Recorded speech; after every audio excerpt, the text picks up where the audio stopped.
இருக்கிற அந்த கேள்விக்கு விடை காணுகிற தகுதியும் திறனும் உள்ள ஒரே தலைவர், ஒப்பற்ற தலைவர், செஞ்சிரம் கொண்ட தலைவர், புரட்சி தமிழர் எடப்பாடியார் ஆட்சிக்கு வந்த பின்புதான் யார் இந்த சார் கண்டுபிடித்து தருவோம் என உசிலம்பட்டியில் முன்னாள் அமைச்சர் RB உதயகுமார் பேச்சு. மதுரை மாவட்டம் உசிலம்பட்டி போக்குவரத்து பணிமனை முன்பு அதிமுக நகர கழகத்தின் சார்பில் முன்னாள் அமைச்சர் RB உதயகுமார் தலைமையில் அதிமுகவினர் சென்னை அண்ணா பல்கலைக்கழக மாணவிக்கு பாலியல் வன்கொடுமையை கண்டித்து யார் அந்த சார் ஸ்டிக்கர் என்ற வாகனங்களில் ஒட்டி பொதுமக்களிடம் விழிப்புணர்வு பிரச்சாரத்தை ஏற்படுத்தினர். இதற்கு முன்னதாக பேசிய முன்னாள் அமைச்சர் RB உதயகுமார், இன்றைக்கு இந்த அரசு மீது, முதலமைச்சர் மீது இந்த மக்கள், தோழர்கள், அரசு ஊழியர்கள், ஆசிரியர்கள், விவசாயிகள், மாணவர்கள் அத்தனை பேரும் நம்பிக்கை இழந்து விட்டார்கள். ஆகவே இந்த தமிழ்நாட்டை மீட்டெடுக்கின்ற நம்முடைய ஒரே தலைவர் எடப்பாடியார் தலைமையில் ஆட்சியை அமைப்போம் என சூளுரை ஏற்று நன்றி கூறி வணங்கி அனைவருக்கும் தைத்திருநாள் வாழ்த்துக்களை தெரிவித்துக் கொள்கிறேன் என பேசினார் RB உதயகுமார், அதிமுக முன்னாள் அமைச்சர்.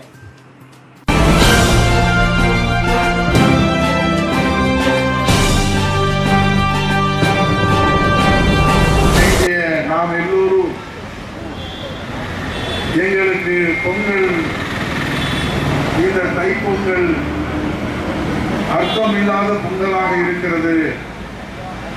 ஆகவே மீண்டும் நம்முடைய புரட்சி தமிழர் ஐயா எடப்பாடியார் தலைமையிலே அம்மாவின் அரசு மலர்கிற போதுதான் இந்த தாய் தமிழ்நாட்டிலே பொங்கலோ பொங்கல் என்று எல்லா வளங்களும் நலங்களும் இந்த தமிழ்நாட்டு மக்களுக்கு கிடைக்கக்கூடிய அந்த நல்ல நாளை எதிர்நோக்கி இந்த தை திருநாளிலே உங்களை எல்லாம் சந்திக்கிற உங்களுக்கு என்னுடைய மனதார வணக்கங்களை தெரிவித்துக் கொண்டு, ஏனால் வாழ்த்து சொல்லுகிற நிலைமை இந்த நாட்டிலே இல்லை. அவ்வளவு மோசமான ஒரு நிலைமையை நாம் இன்றைக்கு எதிர்கொண்டு கடந்து சென்று கொண்டிருக்கிறோம். இன்றைக்கு தை பொங்கலிலே இந்திய திருநாட்டிலே 12 ஆண்டுகளுக்கு ஒரு முறையும் 144 ஆண்டுகளுக்கு ஒரு முறையும் நடைபெறுகிற மகா கும்பமேளா ஒரு புறத்திலே நடைபெற்றுக் கொண்டிருக்கிறோம். இன்னொரு புறத்திலே ஜல்லிக்கட்டு வீரத்தின் அடையாளமாக, பாரம்பரியத்தின் பண்பாட்டின் அடையாளமாக இருக்கிற ஜல்லிக்கட்டு நடைபெற்றுக் கொண்டிருக்கிறது. இன்னொரு புறத்திலே தமிழ் கடவுளாம் ஆறுவடை வீடு கொண்ட முருகக் கடவுளை பழனியிலே வீட்டிருக்கிற பழனிசாமியை, பழனியிலே குடிகொண்டிருக்கிற, பழனியிலே குடிகொண்டு இந்த நாட்டை காத்து வருகிற அந்த பழனிசாமியை பார்ப்பதற்கு கால் நடையாக, பாத யாத்திரையாக கொளுத்துகிற ரயிலையும் கொட்டுகிற பணியும் பொருட்படுத்தாமல் செல்லுகிற அந்த பக்தர்களுக்கு, அன்பர்களுக்கு நம்முடைய புரட்சி தமிழர் ஐயா எடப்பாடியார் அவர்கள் 8 கோடி தமிழர்களுடைய நம்பிக்கை நட்சத்திரமாக இருக்கிற நாளையே தமிழ்நாட்டில் சட்டமன்ற தேர்தல் வந்தால் ஒட்டுமொத்த தமிழ்நாட்டு மக்களும் இரட்டை இடையிலே வாக்களித்து புரட்சி தமிழர் ஐயா எடப்பாடியாருடைய தலைமையிலே அம்மாவின் அரசு மலர செய்கின்ற அந்த நம்பிக்கை பெற்றிருக்கிற எளியவர், தூயவர், பண்பாளர், உள்ளத்தில் உள்ளதை, யதார்த்தத்தை பேசுகிற மனித நேயத்திற்கு சொந்தக்காரர் புரட்சி தமிழர் ஐயா எடப்பாடியார் அவர்களுடைய வழிகாட்டுதலோடு அன்னதானம் நடைபெற்றுக் கொண்டிருக்கிறது.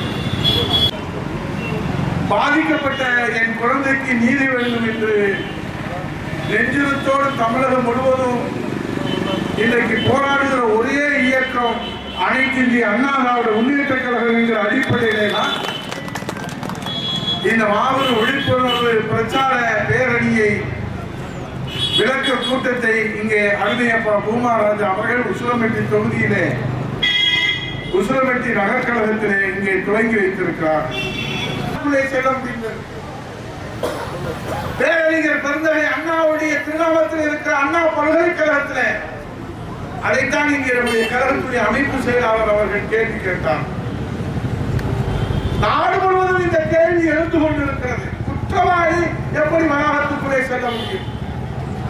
இப்போது இந்த தொழிற்சங்கத்தினுடைய நம்முடைய பஸ் டிப்போ, பேருந்து நிலையத்துடைய டிப்போ இருக்கிறது என்று சொன்னால் தொழிலாளர்கள் விசாரணையின்றி உள்ளே போவார்கள்.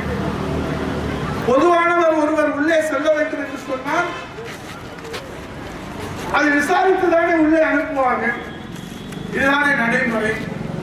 நம்முடைய கழகத்துடைய புரட்சி தமிழர் ஐயா எடப்பாடியார் அவர்களால் புரட்சி தலைவி அம்மா பேரவைய மாநில துணை செயலாளராக அறிவிக்கப்பட்டிருக்கிற ஜெயக்குமாருக்கு தெரியும். மருத்துவ அணியுடைய மாநில துணை செயலாளர் டாக்டர் ஹேமந்த் அவர்களுக்கும் தெரியும். ஆகவே இன்றைக்கு ஒரு குற்றவாளி உள்ளே சென்று படிக்கிற மாணவியை பாலியல் வன்கொடுமை செய்திருக்கிறார். பாதிக்கப்பட்ட மாணவி உடனடியாக புகார் கொடுத்திருக்கிறார். பேராசிரியரோடு சென்று அந்த புகாரிலே அந்த மாணவி என்ன சொல்லி இருக்கிறார்? அந்த அடையாளத்தோடு இந்த நபர் தான் என்னை பாலியல் வன்கொடுமை செய்தார். செய்ததோடு மட்டுமல்ல, அந்த கொடுமை நிகழ்ந்ததோடு மட்டுமல்ல, எனக்கு 3 ஆப்ஷன்களை அந்த குற்றவாளி என் மீது திணிக்கிற போது அதிலே அந்த சாரோடு நீ கொஞ்ச நேரம் இருக்க வேண்டும் என்று என்னை கட்டாயப்படுத்தி வற்புறுத்தி துன்புறுத்தினான் என்று பாதிக்கப்பட்ட மாணவி. பொதுவாக பாலியல் வன்கொடுமையிலே தைரியமாக பாதிக்கப்பட்ட பெண்கள் புகார் கொடுப்பது என்பது அரிதிலும் அரிதாக இருக்கும். ஆனால் இந்த மாணவி புகார் கொடுத்திருக்கிறார். அந்த எஃப்ஐஆர் லீக் அவுட் ஆகியிருக்கிறது. எப்படி அந்த எஃப்ஐஆர் வெளிவந்தது? ஏன் வெளிவந்தது? எதற்காக வெளிவந்தது?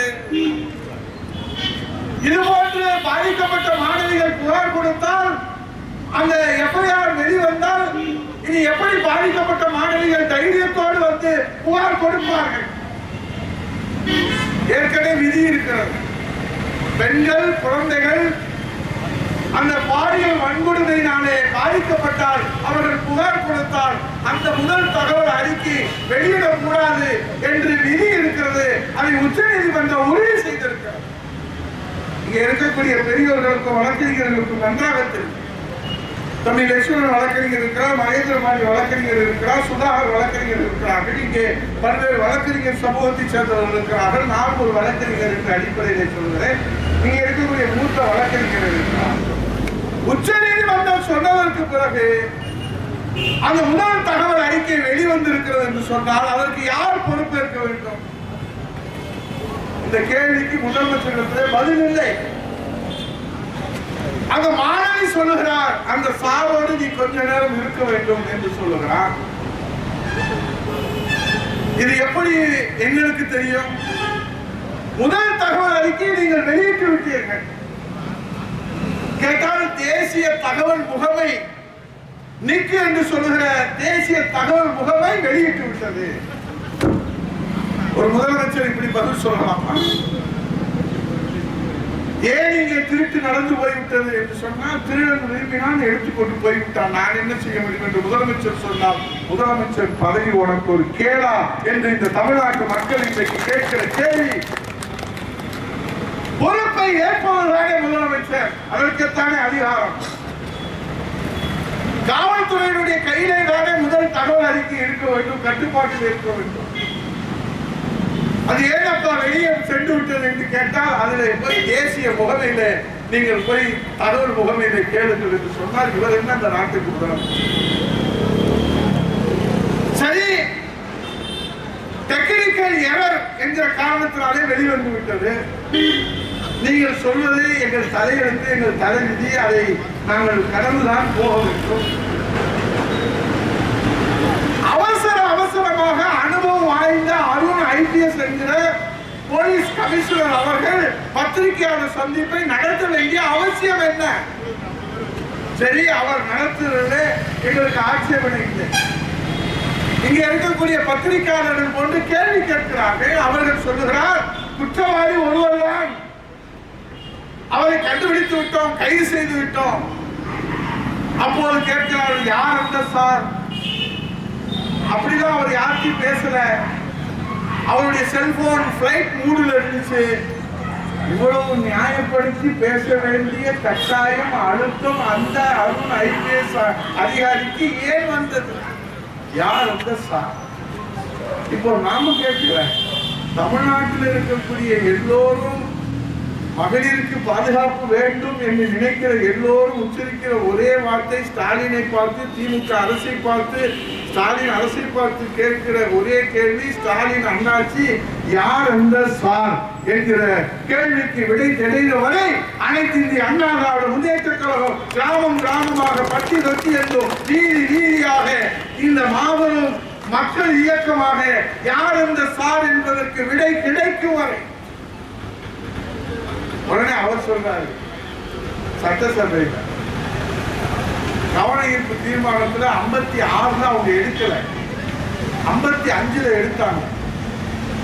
மாண்புமிகு எதிர்க்கட்சியுடைய தலைவர் அந்த கவன ஈர்ப்புல என்னை அதில் பங்கேற்று பேச வைத்தார்.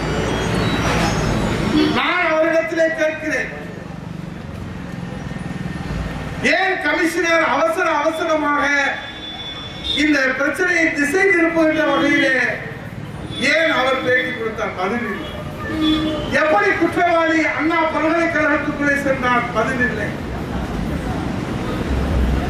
யார் அந்த சார்? அவரிடத்திலே பதில் இல்லை. அதோடு பதில் இல்லைனாலும் பரவாயில்ல. இன்னொன்று சொன்னார், அதி புத்திசாலித்தனமா, மாண்புமிகு எதிர்க்கட்சி தலைவருக்கு தெரிஞ்சா அதை கொண்டு வந்து விசாரணை குழுவில் கொடுங்கன்னாரு. அதுதான் நம்ம எதிர்க்கட்சி தலைவர் தலைமை கழகத்தில் சொன்னாரு, மாண்புமிகு முதலமைச்சர் முத்துவேல் கருணாநிதி ஸ்டாலின் அவர்களே, உங்களுக்கு தெரிஞ்சா கொண்டு வந்து கொடுங்கன்னு சொல்றீங்களே, அதை கண்டுபிடிக்க வேண்டிய முதலமைச்சர் பதவி உங்களிடத்துல தானே இருக்கிறது, உங்களால் முடியவில்லை என்று சொன்னால் விலகி செல்லுங்கள், நாங்கள் வந்து அதை கண்டுபிடித்து அந்த குற்றவாளிக்கு தண்டனை கொடுக்கிறோம். அதுதான் நடக்கும் போது தை திருநாள் நாங்கள் சொல்றோம். இன்னும் ஓராண்டுக்கு நாங்க யார் அந்த சாருன்னு கேட்டாலும் நீங்க கண்டுபிடிக்க போறது இல்லை. யார் அந்த சார் என்று தமிழகம் மட்டுமல்ல இந்தியாவிலே எடுத்திருக்கிற இந்த கேள்விக்கு விடை காணுகிற தகுதியும் திராணியும் மக்கள் செல்வாக்கும் உள்ள ஒரே தலைவர், ஒப்பற்ற தலைவர், நெஞ்சுரம் உள்ள தலைவர் நம்முடைய புரட்சி தமிழர் எடப்பாடியார் முதலமைச்சராக வந்துதான் இந்த யார் அந்த சார் விடவே மாட்டோம், கண்டுபிடிச்சே தீருவோம். உடனே அவர் சொல்றாரு, யாரும் இன்றைக்கு இந்த அரசின் மீது, முதலமைச்சர் மீது இந்த மக்கள், தொழிலாளர் தோழர்கள், அரசு ஊழியர்கள், ஆசிரியர்கள், விவசாயிகள், மாணவர்கள் அத்தனை பேர்கள் நம்பிக்கை இழந்து விட்டார்கள். ஆகவே இந்த தமிழ்நாட்டை மீட்டெடுக்கிற நம்முடைய ஒரே தலைவர், ஒப்பற்ற தலைவர் இரவுகள் பாராது தன்னை அர்ப்பணித்து இந்த தாய் தமிழ்நாட்டு மக்களுக்காக உழைத்துக் கொண்டிருக்கின்ற புரட்சி தமிழர் ஐயா எடப்பாடியாருடைய தலைமையிலே புரட்சி தலைவர் மன்னாதிமன்ற மக்கள் பாரத ரத்னா அவருடைய புனித அரசை தமிழக சாமி இடையணிவோம், வாழும் மனித தெய்வம் புரட்சி தலைவி அம்மாவுடைய புனித அரசை மீண்டும் புரட்சி தமிழர் ஐயா எடப்பாடியுடைய தலைமையிலே நாம் அமைப்போம் என்று சொல்லி சூழலை ஏற்று நன்றி கூறி வணங்கி அனைவருக்கும் தை திருநாள் வாழ்த்துக்களை, வணக்கங்களை தெரிவித்து எழுச்சி மிகு நிகழ்ச்சியை அற்புதமாக வடிவமைத்துக் கொடுத்த அருமையப்பா பூமாராஜ் அவர்களுக்கும் இந்த நேரத்திலே நன்றி தெரிவித்துக் கொண்டு